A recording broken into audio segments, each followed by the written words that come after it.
समझने की कोशिश करते हैं।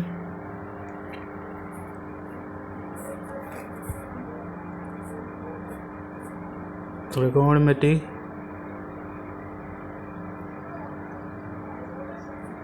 त्रिकोणमिति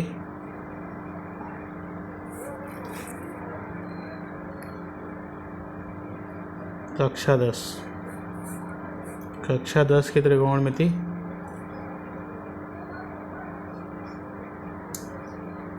पाठ 8। इसको पढ़ने की कोशिश करते हैं।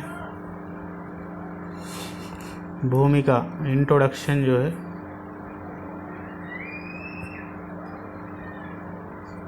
इंट्रोडक्शन। आप अपनी पिछली कक्षाओं में त्रिभुजों, विशेष रूप से समकोण त्रिभुज के बारे में अध्ययन कर चुके हैं। आइए हम अपने आसपास के परिवेश में कुछ ऐसे उदाहरण देख ले जहां समकोण त्रिभुजों के बनने की कल्पना की जा सकती है। पिछली कक्षा में त्रिभुज हम देख चुके हैं। विशेष रूप से समकोण त्रिभुज देखे हैं। ये समकोण त्रिभुज क्या है? एक ऐसा त्रिभुज जिसमें एक कोण 90 अंश का हो। ये ए, ये बी, ये सी। ये बी पे कैसा कोण बन रहा है? बी पे समकोण बन रहा है।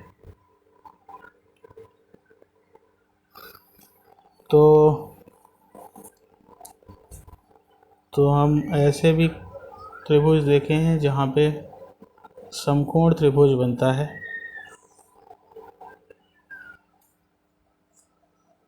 तो त्रिभुज में हमने समकोण त्रिभुज देखा है। आइए हम आसपास के परिवेश से कुछ उदाहरण लेते हैं जहाँ समकोण त्रिभुज बनने की कल्पना की जा सकती है। मान लेते हैं एक स्कूल के छात्र कुतुब मीनार देखने गए। स्कूल के छात्र हैं, ये कुतुब मीनार देखने गए। अब यदि कोई छात्र मीनार के शिखर को देख रहा है, मान लेते हैं यहाँ पे एक छात्र है, मीनार का ये जो शिखर है इसको देख रहा है, तो एक समकोण त्रिभुज बनने की कल्पना की जा सकती है। तो हम ये मान सकते हैं कि यहाँ पे एक समकोण त्रिभुज बन रहा है, जैसा कि आकृति 8.1 में दिखाया गया है। क्या वास्तव में मापे बिना हम छात्र मीनार की ऊंचाई ज्ञात कर सकते हैं? क्या हम बिना नापे हम ये जो मीनार की ऊंचाई है क्या हम ज्ञात कर सकते हैं? क्या वास्तव में हम बिना मापे मीनार की ऊंचाई ज्ञात कर सकते हैं? दूसरा, मान लीजिए एक लड़की नदी के किनारे स्थित अपने मकान की बालकनी पर बैठी हुई है। दूसरा क्या मान लेते हैं? एक लड़की है नदी के किनारे, ये मान लेते हैं नदी है। एक लड़की इस नदी के किनारे अपने मकान के बालकनी पर बैठी हुई है। वह नदी के दूसरे स्थित पास के ही मंदिर के एक निचली सीढ़ी के गमले को देख रही है। इस स्थिति में एक समकोण बनने की कल्पना की जा सकती है। यहाँ पे देखिए ये नदी बनी है। मान लेते हैं एक लड़की नदी के किनारे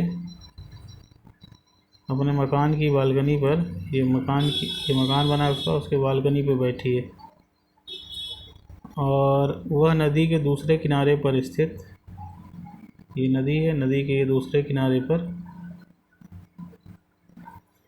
स्थित पास के ही मंदिर के, ये मंदिर है दूसरे किनारे में, एक निचली सीढ़ी पर रखे, ये नीचे सीढ़ी पे गमला रखा है।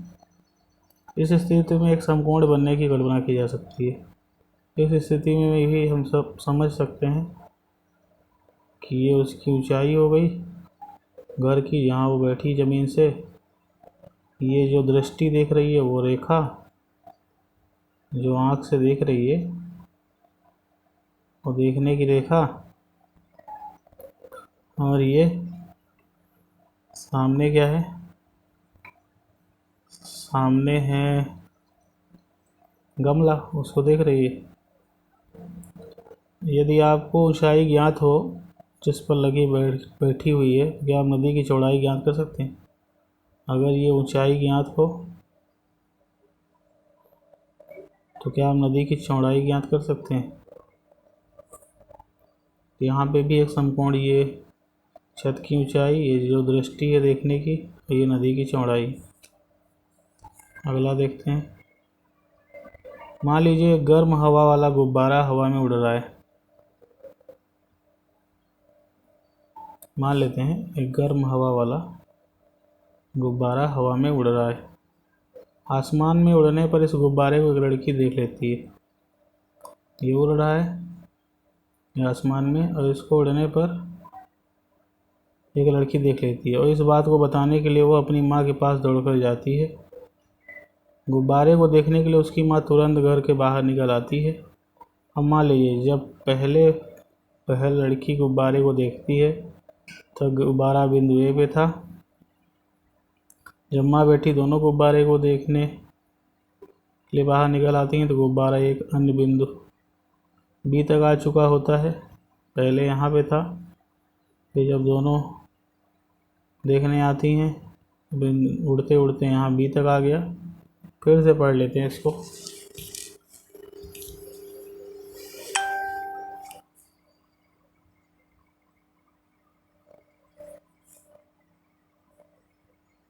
एक मिनट, क्या कह रहा है? मान लीजिए एक गर्म हवा वाला गुब्बारा,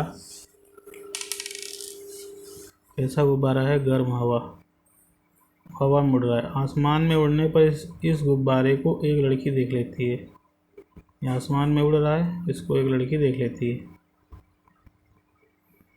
और इस बात को बताने के लिए वो अपनी माँ के पास दौड़ जाती है। गुब्बारा देखने के लिए उसकी माँ तुरंत घर के बाहर निकल कर आती है।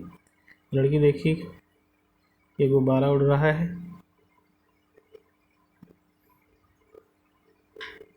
तो माँ के पास दौड़ के गई। फिर कुछ देर में माँ बाहर निकल के आई तो गुब्बारा दौड़ते दौड़ते यहाँ पहुँच गया। अब मान लीजिए जब पहल लड़की गुब्बारे को देखती है, जब पहले लड़की गुब्बारे को देखी तब गुब्बारा बिंदु ए पर था। जब माँ बेटी दोनों गुब्बारे को देखने के लिए बाहर निकल कर आती तब गुब्बारा बिंदु बी पर पहुँच जाता है। क्या आप ज़मीन के उस स्थान से जहाँ माँ और बेटी दोनों खड़ी हैं बी की ऊंचाई ज्ञात कर सकते हैं? इस स्थान से इस वाले गुब्बारे की ऊंचाई और इसी स्थान से इस वाले गुब्बारे की ऊंचाई क्या आप ज्ञात कर सकते हैं? ऊपर बताई गई सभी स्थितियों में दूरियां अथवा ऊंचाई कुछ गणितीय तकनीकी को जो त्रिकोणमिति नामक गणित की एक शाखा के अंदर आते हैं। ये जो ऊंचाई वगैरह है, ये जो ऊपर परिस्थितियां हमने देखा कि अगर ये ऊंचाई पता हो तो क्या हम नदी की चौड़ाई ज्ञात कर सकते हैं। यहाँ पे क्या क्वेश्चन पूछ रहा था?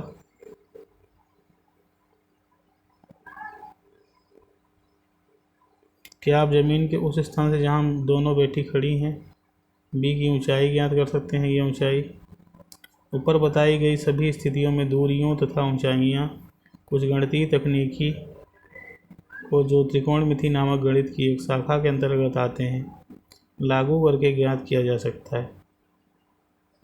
ये ऊपर बताई गई स्थितियाँ जिसमें हम ये दूरी, ये ऊंचाई कुछ गणितीय तकनीकी को इसको हम त्रिकोणमिति नामक गणित से हम हल कर सकते हैं, लागू करके ज्ञात किया जा सकता है। अंग्रेजी शब्द ट्रिग्नोमेट्री की व्युत्पत्ति ग्रीक शब्दों ट्री जिसका अर्थ है तीन, गोन यानी भुजा, मेट्रोन यानी माप, इसको हम TRIGNO ट्रिग्नोमेट्री जिसका ग्रीक शब्द है ट्राई यानी तीन, गोन यानी भुजा, ओमेट्रॉन यानी माप। 3 भुजा या यानी हम इसको, ये जो माप रहे हैं इसको हम ट्रिग्नोमेट्री की हेल्प से नाप सकते हैं। चाहे माप लिखें, माप सकते हैं या नाप सकते हैं।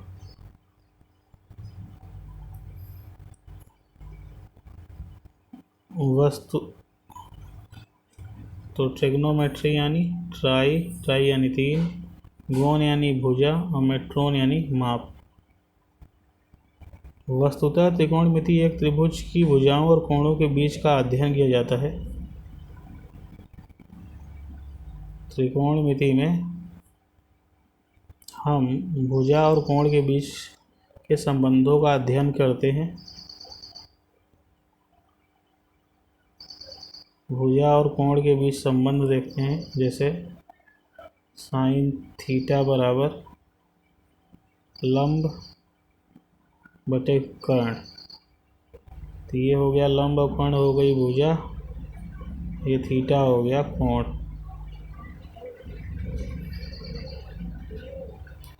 तो ये कोण और ये भुजा के बीच ये संबंध है, ये समीकरण बराबर लिखा है यानी ये समीकरण है, और ये एक संबंध है भुजा और कोण के बीच। प्राचीन काल में त्रिकोणमिति पर किए गए कार्य का उल्लेख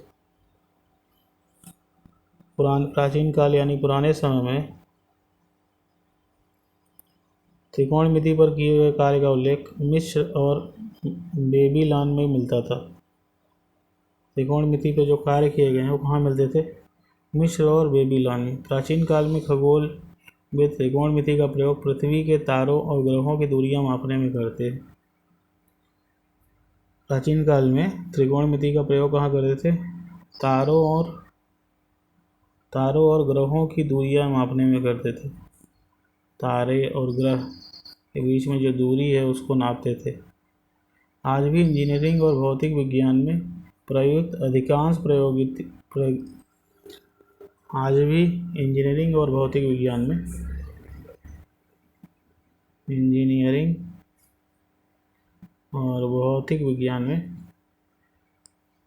यानी फिजिक्स में प्रयुक्त अधिकांश प्रौद्योगिकी उन्नत विधियां त्रिकोणमिति श्रृंखलाओं पर आधारित हैं। बहुत सारी अधिकांश प्रौद्योगिकी उन्नत विधियां, जो भी हम प्रौद्योगिकी यानी जो भी मशीन वगैरह बनाए हैं उसमें जो भी उन्नति किए हैं वो सब त्रिकोणमिति पे ही आधारित है। इस अध्याय में हम एक समकोण त्रिभुज की भुजाओं के अनुपातों या उसके न्यून कोणों के सापेक्ष अध्ययन करेंगे। इस अध्याय में क्या करेंगे? त्रिभुजों की भुजाओं के कुछ अनुपातों।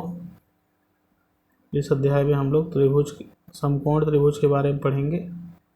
त्रिकोणमिति वैसे समकोण त्रिभुज के अलावा भी त्रिभुजों में भी पढ़ी जाती है, लेकिन इस अध्याय में जो 10वीं तक का जो सिलेबस है उसमें ही हम सिर्फ समकोण त्रिभुज के बारे में पढ़ेंगे। और कोण कौन सा लेंगे? न्यून कोण लेंगे। जो 90 अंश से छोटा होगा उसी कोण का हम त्रिकोणमिति अनुपात पढ़ेंगे। ये साइन, ये कॉस, ये टैन, ये कॉसेक, ये सेक, ये कॉट, इनको बोलते हैं त्रिकोणमिति अनुपात। इनको हम त्रिकोणमिति अनुपात कहते हैं। हम इन्हीं त्रिकोणमिति अनुपात के बारे में पढ़ना है। और ये किसी कोण का निकलता है त्रिकोणमिति अनुपात। जैसे साइन थीटा लिखा है तो थीटा कोण है, इस कोण का ये साइन त्रिकोणमिति अनुपात है। वैसे इस कोण थीटा का ये कॉस भी त्रिकोणमिति अनुपात है। इस कोण थीटा का टैन भी त्रिकोणमिति अनुपात है। सिर्फ थीटा ये जो है न्यून कोण होना चाहिए। कैसा होना चाहिए? न्यून कोण होना चाहिए।